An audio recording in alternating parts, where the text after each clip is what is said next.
ଦେଖନ୍ତୁ ସବୁଠୁ ବଡ ଖବର ହେଲା ଯେତେବେଳେ ସରକାର ଡେଙ୍ଗୁରା ପିଟୁଛନ୍ତି ଗାଁକୁ କାମ ମାକୁ ସମ୍ମାନ। ଗାଁକୁ କାମ ଯୋଗାଇ ଦିଆଯାଉଛି, ମା ମାନଙ୍କୁ ସମ୍ମାନ ଦିଆଯାଉଛି, କିନ୍ତୁ ସବୁଠୁ ବଡ କଥା ହେଲା ଯେତେବେଳେ ସାରା ଓଡିଶାରେ ପାଟକୁରା ନିର୍ବାଚନ ମଣ୍ଡଳୀ ହଉଛି ଚର୍ଚ୍ଚିତ ନିର୍ବାଚନ ମଣ୍ଡଳୀ, ଯୋଉ ନିର୍ବାଚନ ମଣ୍ଡଳୀରେ ଏବେ ମଧ୍ୟ ଅନେକ ଲୋକ ଅଛନ୍ତି ସେମାନଙ୍କ ଘରେ ମଧ୍ୟ ମୁଠାଏ ଖାଇବାକୁ ନାହିଁ ଏବଂ ସେମାନଙ୍କ ଚାଳ ଘର ଖଣ୍ଡେ ମଧ୍ୟ ଅଛି ଯୋଉ ଚାଳ ଘରେ ସେମାନେ ପାଲ ପକେଇ ରହୁଛନ୍ତି।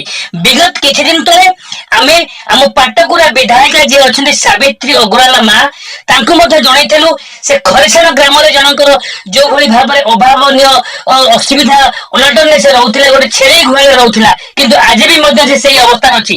ଠିକ ବିପରୀତ ତାଙ୍କରି ପାଖରେ ସେଇ ପଣକୁଟା ପଞ୍ଚାୟତରେ ଆଉ ଗୋଟେ ଗାଁ ଅଛି ଯୋଉ ଓରଡି ଗାଁ, ସେଇ ଓରଡି ଗାଁରେ ମଧ୍ୟ ଏଇ ପାଟକୁରା ନିର୍ବାଚନ ମଣ୍ଡଳୀର ଗରଜପୁର ବ୍ଲକର ପଳସୁଧା ପଞ୍ଚାୟତ, ଯୋଉ ପଳସୁଧା ପଞ୍ଚାୟତ ଅଛି, ସେଇ ପଳସୁଧା ପଞ୍ଚାୟତର ଓରଡି ଗାଁରେ ଏମିତି ଏକ ଅଭାବନୀୟ ପରିବାର ଅଛି ଯୋଉ ପରିବାରରେ ମଧ୍ୟ ଦିନେ ଦିନେ ଖାଇଲେ ଦି ଓଳି ଉପାସ ରହୁଛନ୍ତି, ଯାହାକି ଏବେ ବି ମଧ୍ୟ ତାଙ୍କୁ ଘରେ ଦେଖିବେ ଯୋଉ ଚାଳ ଘର ଖଣ୍ଡେ ଅଛି ସେ ଚାଳ ଘରେ ସେ ପାଲ ପକେଇ ରହିଛନ୍ତି।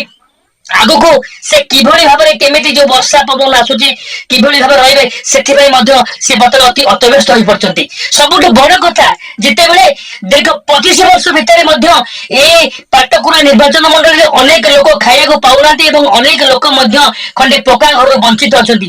ପକ୍କା ଘର ତ ଦୂରର କଥା, କିନ୍ତୁ ସବୁଠୁ ବଡ କଥା ହେଲା 25 ବର୍ଷ ଭିତରେ ତାଙ୍କୁ ଗୋଟେ ଲାଟିନ ଯୋଉ ଭଳି ଭାବରେ ଲାଟିନ ମଧ୍ୟ ଗୋଟେ ଯୋଗାଇ ଦିଆଯାଉଛି, ସେ ଏ ନେଇକି ଅନେକ ଅଭିଯୋଗ କରୁଛନ୍ତି। ସରପଞ୍ଚ ପାଖରୁ ନେଇକି ବିଡିଓ ମନ୍ତ୍ରୀ ଏମଏଲଏ ସମସ୍ତଙ୍କୁ ମଧ୍ୟ ଜଣେଇଲେ ମଧ୍ୟ ସେ ନିରାଶ ହୋଇ ଆଜି ବସୁଛନ୍ତି। ସବୁଠୁ ବଡ କଥା ଦେଖନ୍ତୁ ଆଜି ଏଇ ପାଟକୁରାରେ ଯୋଉ ଭଳି ଅପବ୍ୟବସ୍ଥା ଅଛି, 25 ବର୍ଷ ଶାସନ କାଳରେ ଲୋକମାନେ ଯୋଉ ଅବହେଳିତ ଅବସ୍ଥାରେ ଅଛି ଏବଂ ଏଇ ବିଜେଡି ଶାସନ ସମୟରେ ଲୋକମାନେ କିଭଳି ଏ ବିଜେଡି ନେତାଠୁ ନେଇକି କର୍ମୀ ପର୍ଯ୍ୟନ୍ତ କିଭଳି ଜୁଣି ଜୁଣି ଖାଉଛନ୍ତି।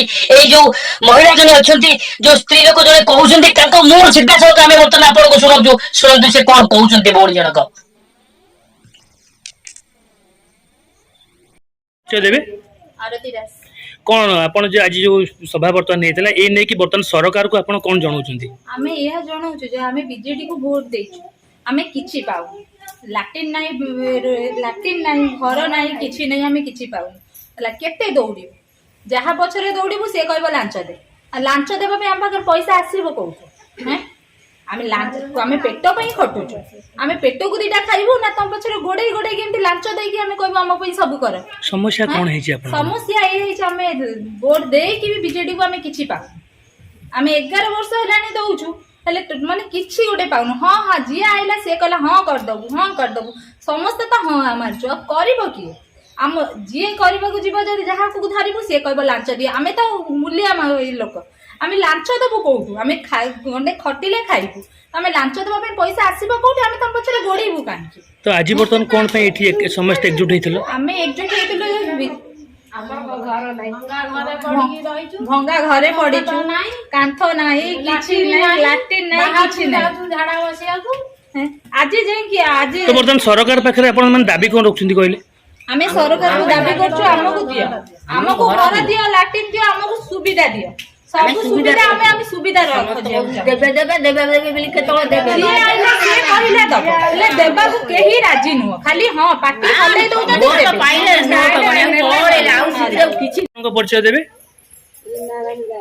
କଣ କହିବେ? ଆଜି ଯୋଉ ସମସ୍ତେ ଏକଜୁଟ ହେଇଥିଲେ, ଜଣେ ବିଜେପିର ବରିଷ୍ଠ ନେତା ଆସିଥିଲେ, ଆଜି କଣ ପାଇଁ ଏଠି ସବୁ ଏକଜୁଟ ହେଇଥିଲ ମିଶିଥିଲ?